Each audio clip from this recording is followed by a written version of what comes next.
What's up, G Way in the club? No, I'm just kidding, y'all. What's up, everyone? My name is Danielle, and I'm here to talk to y'all today about decolonization. Okay, so decolonization is one of my favorite topics to talk about, and one of the things that I'm passionate about in life. Whether you know it or not, everyone in some way, shape, or form and manner has been colonized.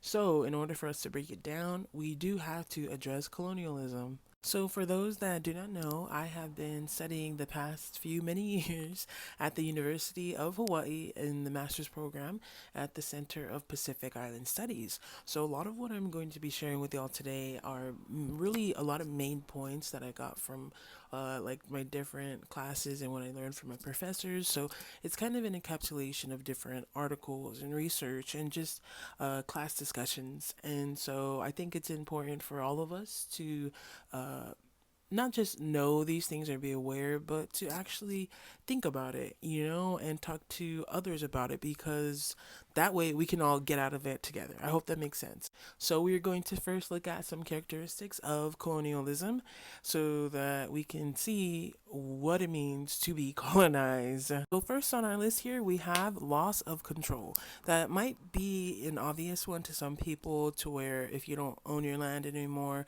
if you don't have independence of your own country or nation, then obviously you have been colonized. But loss of control is not just a political status, it may also be with the dynamics of like the social dynamics or resources, things like that. So, if your country or your land or your nation is being overrun by other forces that come to basically reap the resources and benefits of the land, but they do not provide anything to the people or they cause violence to the people, then basically that is a form of colonialism. Yeah, so next up on the list of how to know that you, your nation, or your people have been colonized is racism. Sorry, I only laugh about this because of how real it is for my people, but racism is out there, and we really have to address this because it's basically a sugarcoating of hate. Racism is hate. So once people actually address it for what it really is at the core, then we can really make some progress, I think. But for everybody to just run around thinking, oh, racism, racism, it's hate. Just look at it as hate, then you can really change stuff. And next on our list, we have arrogance of power. So I think that might be self explanatory pretty much, especially because you can see it everywhere, like in everyday life. So basically, everything that's on this list can be seen not just in the past, but in the present, and not just in certain regions, but everywhere. And today we live in a society where everybody is out there to get power. And it's because of the history of colonization amongst many nations and peoples. All right, next up on our list, we have white man's burden. And this one's got to be one of the most annoying ones to me. So if you're not clearly aware of what white man's burden is, it's basically the idea that back then, when the white people were going around exploring, that they felt the need to go into these civilizations, to go into these peoples and into these cultures and help them. They felt that it was their burden from God to go and basically civilize civilizations that already existed. And it's so sad because you can clearly see the United States of America still doing this, where they feel the need to go into other countries and other nations and tell them how to rule or tell them what to do. And that should be a clear sign to y'all what's really going on.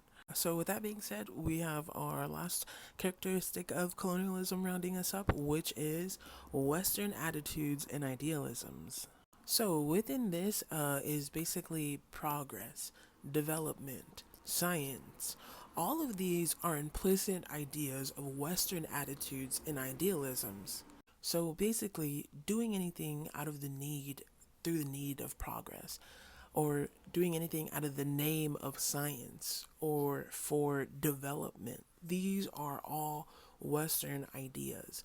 You can attribute science to Western success. So, a clear and good example of this in the past is Manifest Destiny, where the formation of the United States of America came about through those white men thinking that it was their destiny which they called Manifest Destiny, to move westbound and to take all those land and to slaughter all those nations and people. So sad. Y'all should really look up real history. And an example of how you can see these played out today is science, thinking like that they need to have these medical procedures and experiments done on human beings in their lives in order for progress. So now that we have gone over our different characteristics of colonialism that we have here, I hope that it's clear for people to see that congratulations, we have all been colonized. We are all on this list because from what I've seen, I have not met somebody that not has been affected by colonialism. The only ones I've seen are those people that live on their islands and that killed those Christian missionaries that try to roll up on them. Yeah, those ones, they know what they're doing. But because we are not them and we are out here frolicking with the colonizers, you advance to the next level if you're watching this. Okay, so advancing to the next level looks like addressing these things that we see within colonialism, okay? Being honest about how we see reflections of it within ourselves, within our families, within those around us, within our culture, within our societies, and within the world around us. Now, sitting with these things and being honest helps us move toward decolonization. But the first step of decolonization is decolonizing the mind. And that is what I want to leave with y'all today. I know we already talked about a lot, but I've been talking about this for years because I've seen the dire need and the vitality for all of us to decolonize the mind. And decolonizing the mind changes so much. It changes the way that we think, the way that we see the world, and the way that we think about others, view others, but most importantly, it changes the way that you view yourself, the way that you think about yourself, and the way that you love yourself. As I mentioned before, much of what I'm speaking from about this is because I learned this in my Pacific Island Studies program.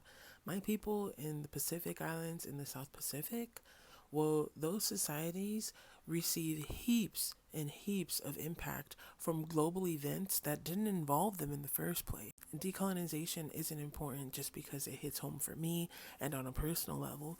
Decolonization is vital for all of us in a global perspective. Dislocation is a profound problem within colonization because continuously people are being moved from their lands or being forced to move from their lands, and it's not even a matter of wars or force. Like what you're seeing on TV is a form of decolonization when it comes to the people of Gaza or Palestine or Lebanon or Congo or West Papua. This is all colonization. My people moving away from the islands and leaving to other continents is a form of colonization. Them leaving due to climate change is a form of colonization. Them leaving due to the economy is because of colonization. So there are levels to this, but I think the first step for us to get at is to decolonize our minds and change the way that we are thinking about these things. When you change the way you look at things, the things you look at change. So, yeah, y'all, I hope this helps. Let's decolonize one mind at a time. From there, that's basically the first step I've come to because then we can continue changing other things, such as our lifestyles, and build better, empowering things for our future generations and the younger generations. But yeah, we'll just start there. Love y'all. Take care.